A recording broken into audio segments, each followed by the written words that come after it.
Avui us porto a un d'aquells racons que et deixa sense paraules, un racó oblidat, enlairat a la muntanya, on el temps sembla haver-se aturat.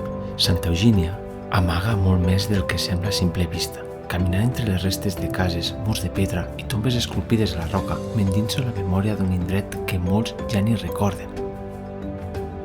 I és aquí, en aquest racó silenciós del Pirineu, on comença la nostra exploració. Un indret on les pedres parlen, on les ombres del passat encara caminen entre les runes i on cada racó sembla voler explicar-nos alguna cosa que s'ha perdut en el temps. Aventurers, arribem a un altre emplaçament, en aquest cas és Santa Eugènia de la Torre. A veure què hi podem trobar. Sí que ja es veu al mateix terra. Moltes pedres, roques que surten de la mateixa masia. Si això és que han caigut, aquesta paret ha caigut i al fer pendent doncs ha anat baixant cap a baix.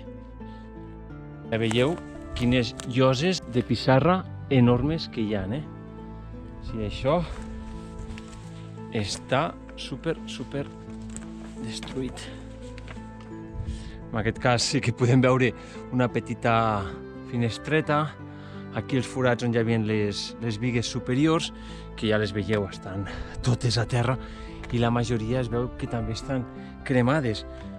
O sigui, és també com un fet comú que les bigues estiguin cremades. No sé si perquè hi havia alguna llar de foc i això, quan pujava el mateix fum, doncs deixava la biga fumada o de color negre, i en aquest cas doncs així es veu la gran majoria. Sí que aquí dalt no hi podrem pas veure, fer un invent. Sí que hem pogut pujar, sí, a través d'una biga i aquesta llosa que s'està a punt de caure, però bé, hem pogut arribar a la part superior. Aquí no hi trobem res perquè està tot ja sepultat. Sí que podem veure una mini finestreta i el petit detall, ho veieu, d'aquesta roca que aguanta la mateixa, o sigui, això és... I l'altra de totxanes de maó. I aquí una llosa també de pissarra. O sigui, una barreja de diversos factors que fan una finestra ben curiosa. Ja veieu el que es veu a través d'ella, un carreronet que separa diverses parets de la mateixa. Així que intentarem anar per la part del darrere a veure si podem trobar alguna coseta més. Ara la qüestió és poder baixar, perquè pujar sempre és molt fàcil, perquè tot es costa amunt, però baixar, si aquesta llosa està, que a la mínima que li fiqui el peu malament crec que m'anirà cap a baix.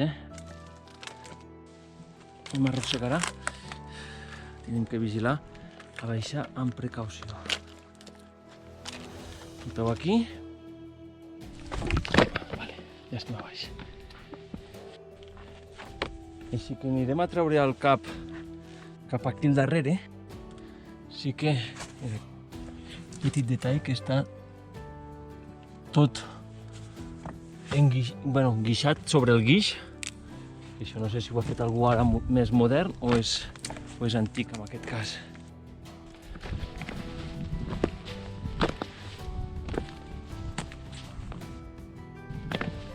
Al primer trosset ja hem vist coses interessants. Si més no, a mi sempre em porten cap al passat per veure com construïen i com feien les mateixes edificacions. I ens fiquem per la part del darrere, la paret que veiem fa un moment, i la finestreta aquella petiteta està allà. Ja veieu, tot això està tot ple de bardisses, o sigui, deixem-les aquí, com sempre, que no són gaire amigues, o més aviat són conegudes nostres perquè sempre se'ns enganxen. Petita porta, aquest marc està una mica torçat, no sé si és per la mateixa paret que ja l'ha desplaçat.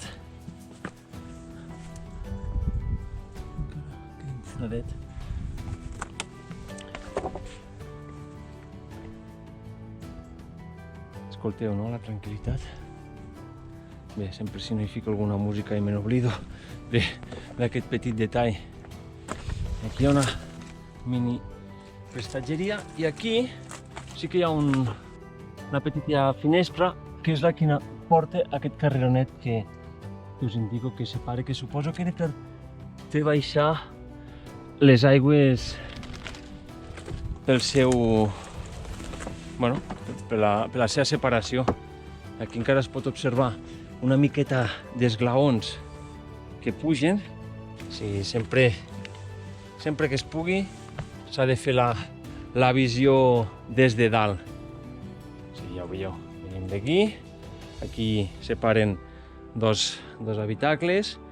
Sí que es pot observar que aquí hi havia una altra planta. A més, encara queda molt poc del arrebossat que hi havia, que és com una mica fangós, o potser al llarg del temps s'ha quedat de color marró. Una mini finestreta ja que encara té el pany per obrir-la, molt maca, així amb fusta. Una altra finestreta allà i també moltes bigues, encara alguna aguante però ben just.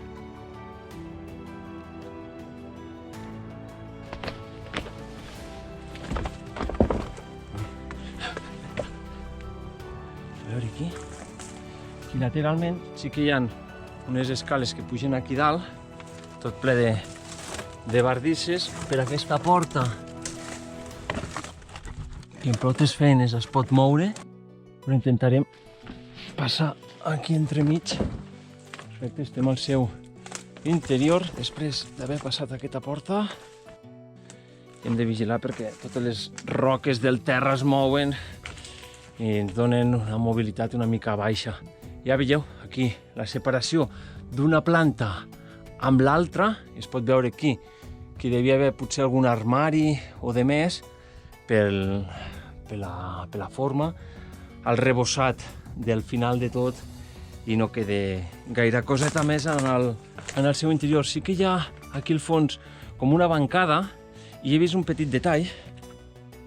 Mireu el que hi ha aquí, que hi ha estris de cuina que potser no són tan moderns, però veieu, això segur que no, aquest bidó, però aquí sí que hi ha algun detall que no podem passar per alt, ja que no sempre tot sigui fusta, bardisses, pedres o impediments per poder entrar o sortir dels llocs. Veieu com s'aixequen les fustes, no?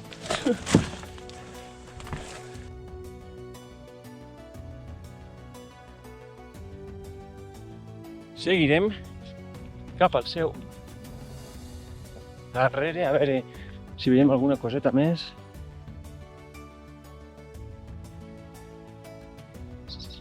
Un animal que l'hem despertat.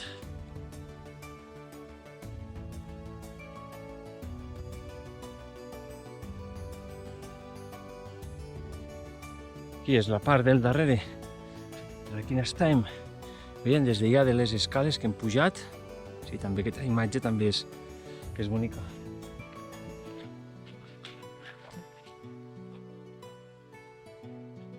Aquí veiem a la part superior que encara queden algunes lloses que feien la teulada perquè no molestés la mateixa aigua. I aquí és on us dic que veiem el carreronet aquest que baixava o separava una casa amb l'altra que hi ha aquí al lateral.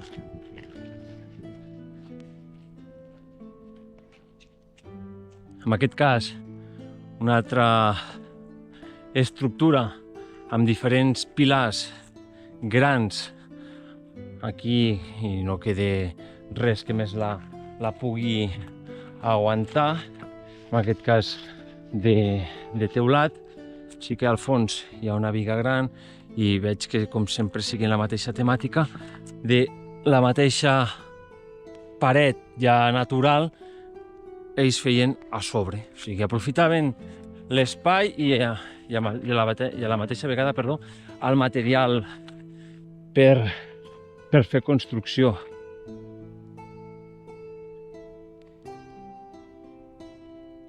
Veieu? És curiós perquè just s'acaba aquí i en vez de seguir un trosset més, pam, ja feien la següent.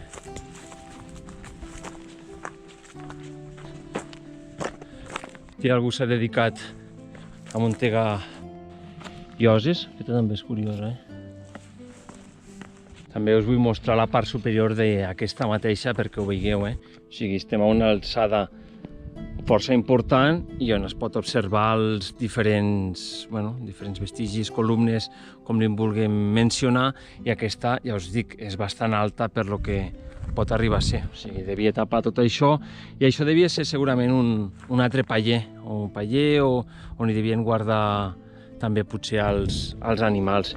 I l'emplaçament, com no sé si us ho he ensenyat o ho heu vist així de reüll, té una fantàstica vista impressionant, O sigui, i un silenci, tranquil·litat, que bé, ja us dic, per mi és dels llocs també que anem visitant, que té una bona localització, però en aquest cas ja no hi queda res en peu per poder tornar-ho a aixecar de nou. I ara ve la part que segurament esteu esperant i és una de les més impressionants que té aquest lloc. Està una miqueta apartat, però el seu detall és molt important. Veieu aquestes tombes? O sigui, aquesta és de nen, de criatura, nen, nena. Veieu que petita que és? I estan esculpides, picades sobre aquesta fantàstica roca. Mireu, una altra. Impressionant, O sigui, encara es pugui mantindre això. I mireu, aquí una altra. Aquesta encara és més petita. Aquí n'hi devia haver una altra, el que està tota tapada. I si baixem una miqueta més, aquí n'hi ha una altra, que ja ho veieu, Tampoc per les mesures no són gaire... Mireu, és perquè us feu una mica a la idea, doncs mira, encara veieu? O sigui, allà baix fins aquí, perquè us feu una miqueta a la idea.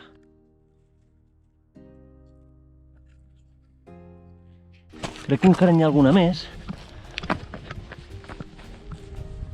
A veure, o potser ja no, Potser si n'hi ha alguna més quede tapada aquí amb tot el que hi ha. Perquè hi ha molta terra i no ho sé, no sé quantes n'hi ha en total.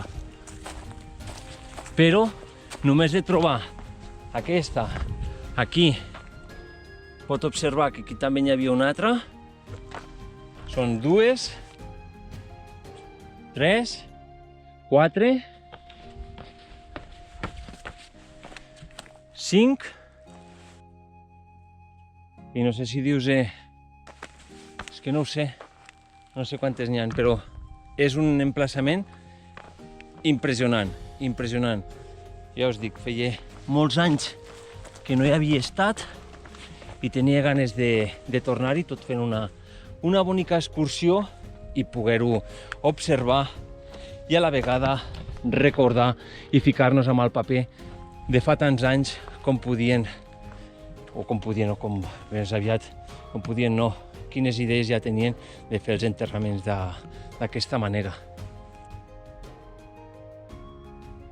Sí que he fet una inspecció una mica per sobre i sí que baixant una miqueta més a baix, aquí n'hi havia una altra i pel que sembla aquí n'hi havia una altra. A veure, és el que puc intuir jo pel més o menys el mateix format que tenien les de sobre.